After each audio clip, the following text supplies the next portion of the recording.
साधा बारे आमिष खाइबा को मन हेउछि। चलंतु कंचा कदली रे सादा माछ भजा करिबा, जेउटा कि पूरा माछ भली देखा जिवो एवं स्वाद मध्य माछ भली लागिवो।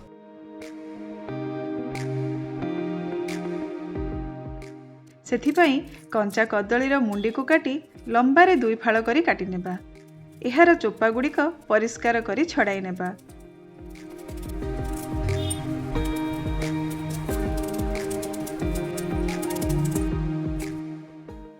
कला न पड़िबा पई एहाकु हळदी पानी रे पकाई देबा। एथिरो गोटे गोटे खंड काढ़ी एहाकु माछ पीस शेप रे एही परि भाबरे काटी नेबा।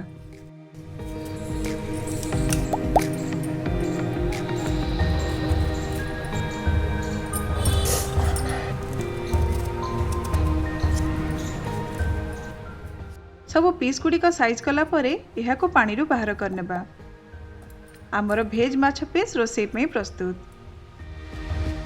गोटे कड़ाई रे 3 ରୁ 4 कप पानी नहीं पानी फुटी गला परे एथिरे गोटिए चमच लुण और 1/3 चमच हळदी गुंड पकाइबा। एबे एथिरे खंड गुड़िक पकाइबा।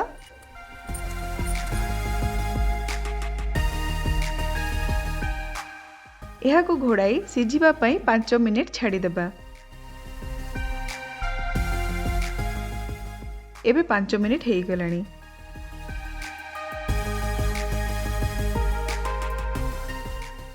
गैस को ऑफ करी खंड गुड़िक बाहर कर नेबा।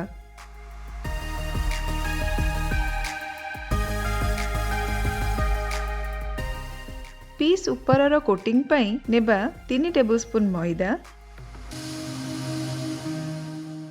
Cornflour 3 tablespoon, garam masala half tablespoon, Kashmiri chilli powder half tablespoon, fish masala half tablespoon, हळदी गुंड हाफ टीस्पून, लुण 3/4 टीस्पून आ गोटे टीस्पून अदा रसुण पेस्ट। अल्प टिके पानी देई एहाकु गोटे थिक पेस्ट करि नेबा।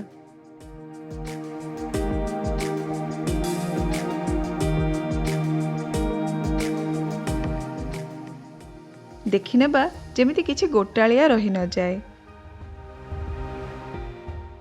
एहार कंसिस्टेंसी एही भली हेबा दरकार। फ्राई करिबा पई गोटे फ्राइंग पैन रे 8 ରୁ 10 टेबलस्पून सोरिष तेल नेबा। तेल गरम होला परे आमर साधा माछ खंड गुड़िक पेस्ट रे बुड़ाई गोटे गोटे करी पकाइबा। मीड सिम रे 4 ରୁ 5 मिनिट भाजी ओलटाई देबा।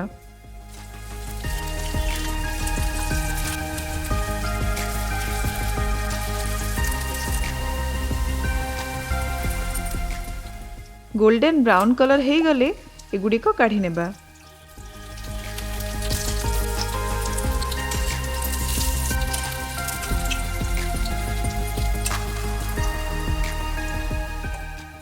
बाकी थिबा पीस गुड़िक एही भली भाबरे फ्राई करि नेबा।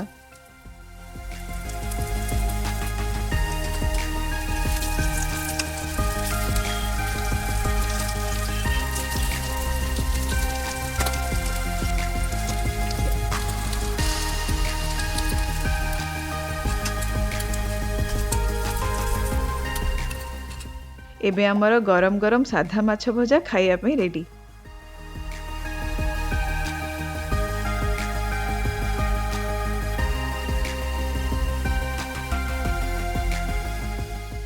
पूरा माछर वासना आउ देखंतु भितर भी पूरा माछ भली देखा जाउछि। निश्चय करिवे, खाइबे आउ खुआइबे। आउ एही परी नुआ नुआ वीडियो पई सब्सक्राइब करबा को भूलिबेनी मो चैनल नातालीज कुक हाउस को। धन्यवाद।